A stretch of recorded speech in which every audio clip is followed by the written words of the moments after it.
Welcome back, misfits, underdogs, and little lunatics, to The Shining.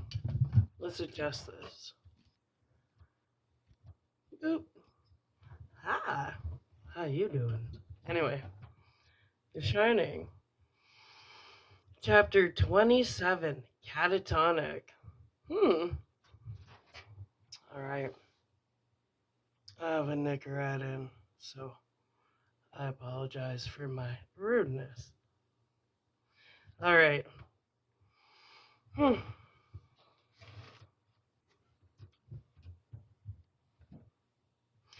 Wendy ran down the hall in her stocking feet and ran down the main stairs to the lobby, two at a time.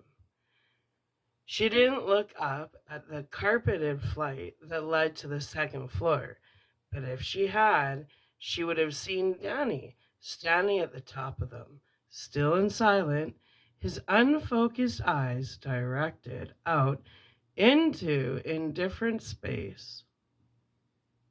His thumb in his mouth, the collar and shoulders of his shirt damp.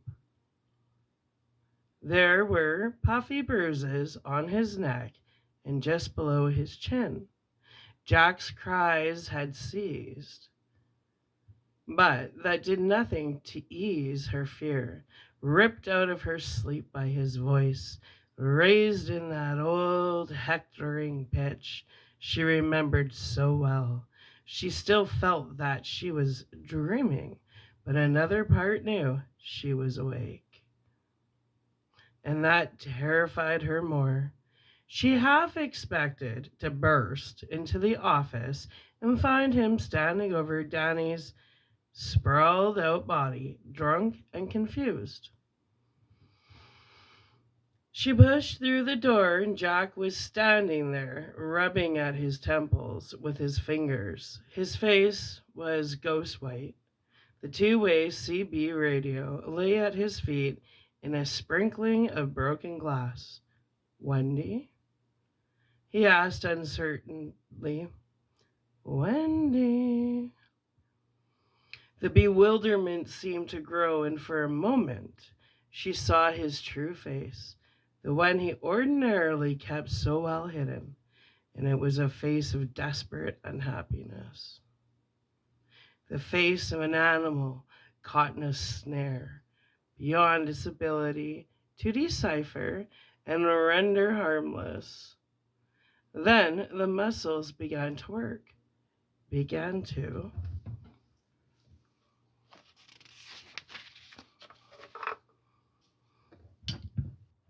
Writhe under the skin, the mouth began to tremble infirmly. The Adam's apple began to rise and fall. Her own bewilderment and surprise were overlaid by shock. He was going to cry. She had seen him cry before, but never since he stopped drinking, and never in those days unless he was very drunk and pathetically remorseful. He was a tight man, drum tight, and his loss of control frightened her all over again. He came toward her, the tears brimming over his lower lids now, his head shaking involuntarily, as if in a fruitless effort to ward off this emotional storm, and his chest drew in a convulsive gasp that was expelled in a huge, racking sob. His feet, clad in hush puppies, stumbled over the wreck of the radio, and he almost fell into her arms, making her stagger back with his weight. His breath blew into her face, and there was no smell of liquor on it. Of course not. There was no liquor up here. What's wrong? She held him as best as she could. Jack, what is it? But he could do nothing at first but sob, clinging to her, almost crushing the wind from her, his head turning on her shoulder in that helpless, shaking, warding off gesture. His sobs were heavy and fierce. He was shuddering all over, his muscles jerking beneath his plaid shirt and jeans. Jack, what? Tell me what's wrong. At last, the sobs began to change themselves into words, most of them incoherent at first, but coming clearer as his tears began to spend themselves. Dream. I guess it was a dream, but it was so real. I. It was my mother saying that Daddy was going to be on the radio, and he was. He was telling me to, I don't know.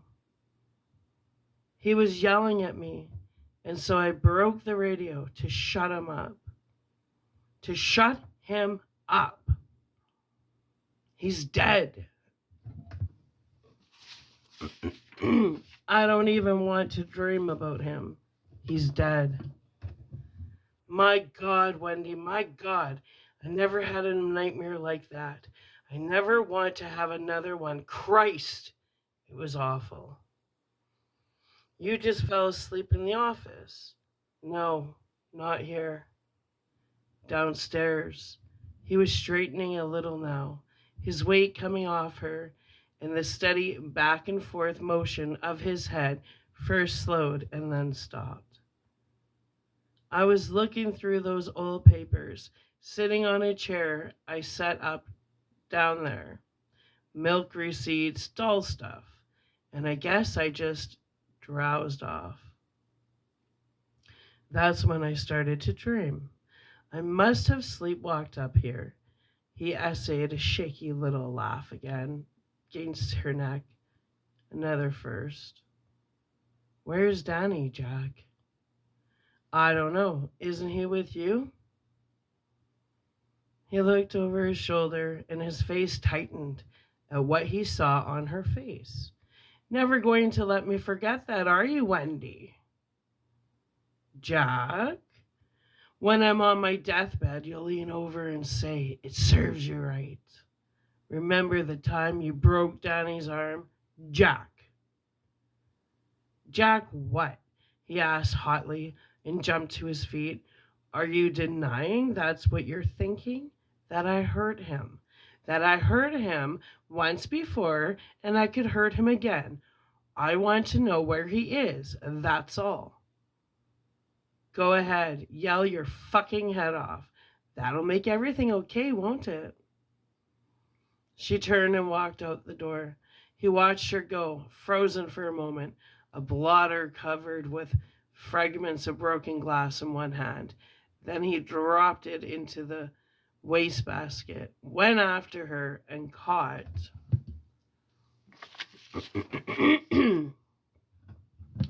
her by the lobby desk.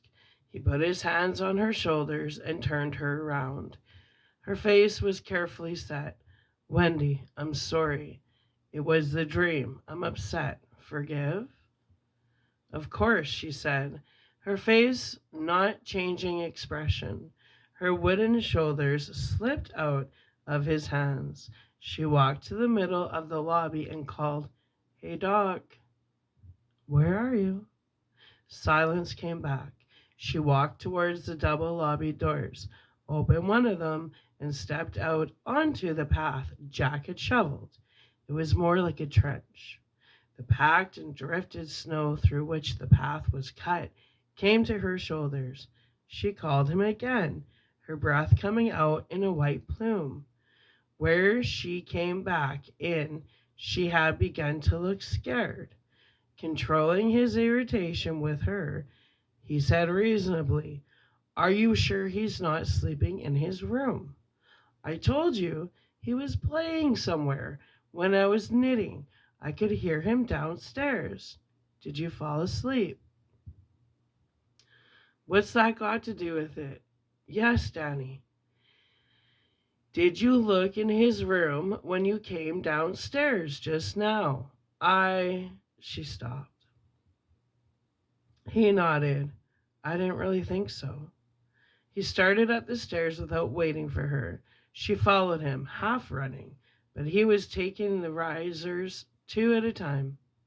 She almost crashed into his back when he came to a dead stop on the first floor landing. He was rooted there, looking up, his eyes wide.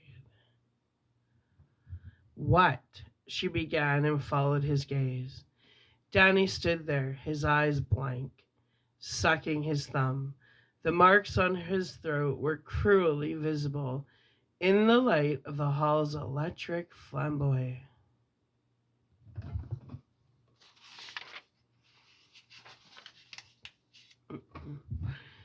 Danny! She shrieked. It broke Jack's paralysis and then rushed up the stairs together to where he stood. Wendy fell on her knees beside him and swept the boy into her arms. Danny came pliantly enough, but he did not hug her back. It was like hugging a padded stick, and the sweet taste of horror flooded her mouth. He only sucked his thumb and stared with indifferent blankness out into the stairwell beyond both of them. Danny, what happened? Jack asked. He put out his hand to touch the puffy side of Danny's neck. Who did this to you? Don't you touch him, Wendy hissed. She clenched Danny in her arms, lifted him, and had retreated halfway down the stairs before Jack could do more than stand up confused. What? Wendy, what the hell are you Don't you touch him. I'll kill you if you lay your hands on him again. Wendy, you bastard. She turned and ran down the rest of the stairs to the first floor. Danny's head joints mildly up and down as she ran. His thumb was lodged securely in his mouth. His eyes were soaped windows. She turned right at the foot of the stairs, and Jack heard her feet retreat to the end of it. Their bedroom door slammed. The bolt was run home. The lock turned. Brief silence. Then the soft, muttered sounds of comforting. He stood for an unknown length of time, literally paralyzed by all that had happened in such a short space of time. His dream was still with him, painting everything a slightly unreal shade.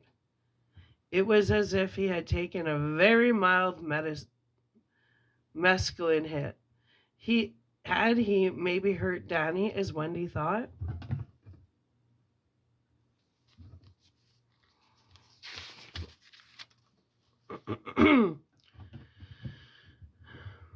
Tried to strangle his son at his dead father's request? No, he would never hurt Danny.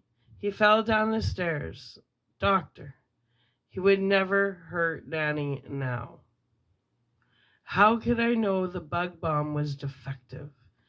Never in his life had he been willfully vicious when he was sober, except when you almost killed George Hatfield. No. He cried into the darkness. He brought both fists crashing down on his legs again and again and again. Wendy sat in the overstuffed chair by the window with Danny on her lap, holding him, crooning the old meaningless words, the ones you never remember afterward, no matter how a thing turns out. He had folded onto her lap with neither protest nor gladness, like a paper cutout of himself, and his eyes didn't even shift towards the door when Jack cried out, "No!" somewhere in the hallway. The confusion had receded a little bit in her mind, but she now discovered something even worse behind it: panic. Jack had done this. She had no doubt of it. His denials meant nothing to her. She thought it was perfectly possible that Jack had tried to throttle Danny in his sleep, just as he had smashed the CB radio in his sleep. He was having a breakdown of some kind. But what was she going to do about it? She couldn't stay locked in here forever. They would have to eat. There was really only one question, and it was asked in a mental voice of utter coldness and pragmatism, the voice of her maternity, a cold and passionless voice. Once it was directed away from the close circle of mother and child and out toward Jack. It was a voice that spoke of self preservation only after son preservation, and his question was, exactly how dangerous is he? He had denied doing it. He had been horrified at the bruises, at Danny's soft and implacable disconnection. If he had done it, a separate section of himself had been responsible. The fact that he had done it when he was asleep was, in a terrible, twisted way, encouraging. Wasn't it possible that he could be trusted to get them out of there? To get them down and away, and after that? But she could see no further than she and Danny arriving safe at Dr. Edmund's office in Sidewinder. She had no particular need to see further. The present crisis was more than enough to keep her occupied. She crooned to Danny, rocking him on her breast. Her fingers on his shoulder had noticed that his t-shirt was damp. But they had not bothered reporting the information to her brain in more than a cursory way. If it had been reported, she might have remembered that Jack's hands, as he had hugged her in the office and sobbed against her neck, had been dry. It might have given her pause. But her mind was still on other things. The decision had to be made, to approach Jack or not. Actually, it was not much of a decision. There was nothing she could do alone, not even carry Danny down to the office and call for help on the CB radio. He had suffered a great shock. He ought to be taken out quickly before any permanent damage could be done. She refused to let herself believe that permanent damage might already have been done. And still, she agonized over it, looking for another alternative. She did not want to put Danny back within Jack's reach. She was aware now that she had made one bad decision when she had gone against her feelings and Danny's, and allowed the snow to close them in for Jack's sake. Another bad decision when she had shelved the idea of divorce. Now she was nearly paralyzed by the idea that she might be making another mistake, one she would regret every minute of every day of the rest of her life. There was not a gun in the place. There were knives hanging from the magnetized runners in the kitchen, but Jack was between her and them. In her striving to make the right decision, to find the alternative, the bitter irony of her thoughts did not occur. An hour ago she had been asleep, firmly convinced that things were all right and soon would be even better. Now, she was considering the possibility of using a butcher knife on her husband if he had tried to interfere with her and her son. At last, she stood up with Danny in her arms, her legs trembling. There was no other way. She would have to assume that Jack awake was Jack sane, and that he would help her get Danny down to Sidewinder and Dr. Edmonds.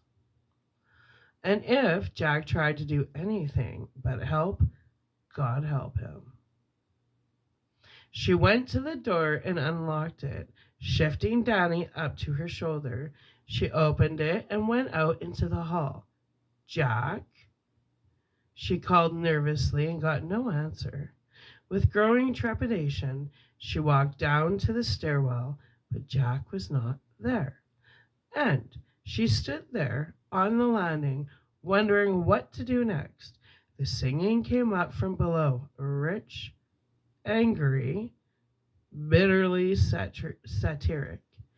Roll me over in the clover, roll me over, lay me down and do it again.